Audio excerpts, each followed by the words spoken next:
Well, you can choose, Daniel, wherever you say, I want to be there. Okay, I'll just put it here. Many of you have watched the video of my visit to the sourdough library. If you haven't watched it yet, I strongly recommend you to watch it before you watch this video. In this video, I will share some other details that the sourdough librarian shared with us to answer some of the most frequent questions that I received on the previous video. The one and only.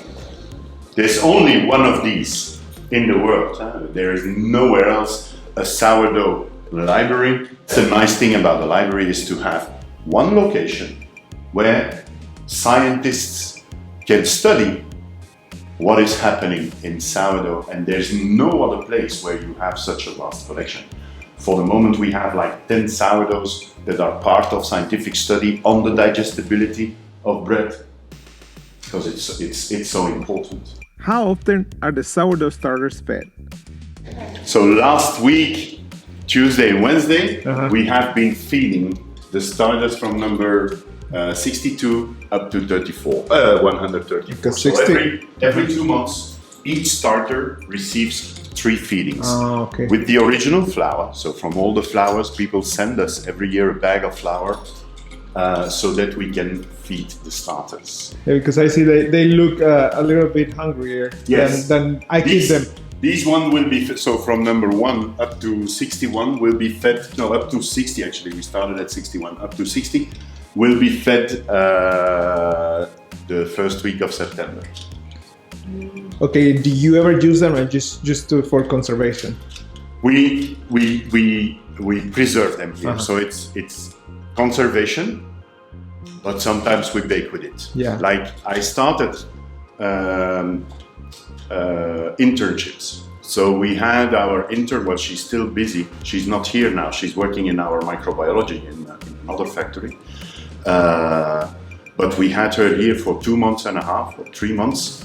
And she had done a study with seven sourdoughs to see if you bake with it, what flavor profiles they have. So this is something I want to elaborate more on in the future, to get internships of more people with a scientific background to come and help us out discovering plenty of things.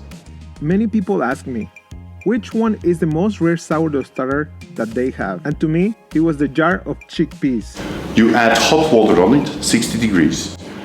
You keep that for 8 hours at 40 degrees. It starts to ferment incredibly. So there's a lot of wild yeasts. But the smell is awful. But in the Middle East, they use that in order to ferment bread. Or the Middle East, Creta, some in Mediterranean area. And that was actually the story that we needed to capture. When I said Stefan Capelle, my boss, when he came back from Lebanon, he came back from that baker who had 2 sons, and his sons wanted to stop to do that.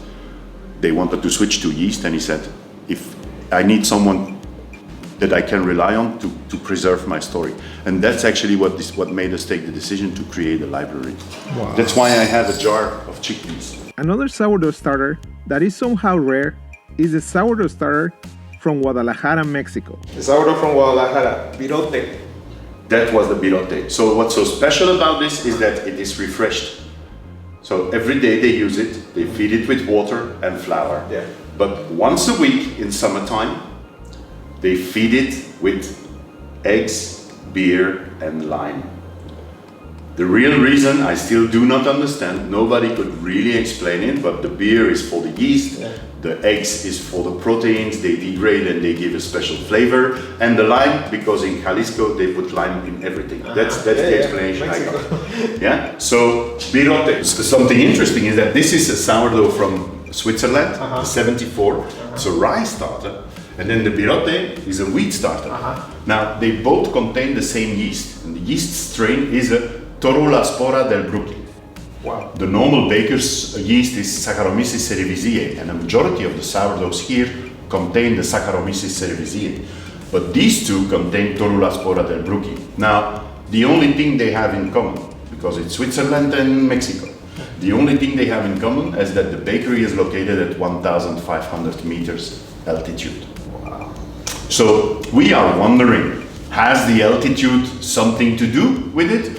When I ask to professors, some say, no, Carl, it's just a coincidence, and others say, well, it's something we could investigate. That's what makes, well, my job, not only my job, but this library so interesting. And when talking about micro bakeries and how they are changing the future of bread, the sourdough librarian said this. Many things just start small, micro bakeries that are doing things different than these large bakeries, but one day these little bakeries of today might become the big players of tomorrow, for sure. So I really want to encourage you, if you're thinking about starting a micro bakery, start now. Remember that we all can contribute to create a better future for sourdough bread.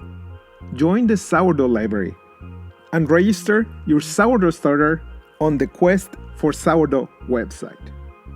Thank you for watching this video. Please like and share this video. And if you haven't subscribed, please subscribe. I have a new video every week.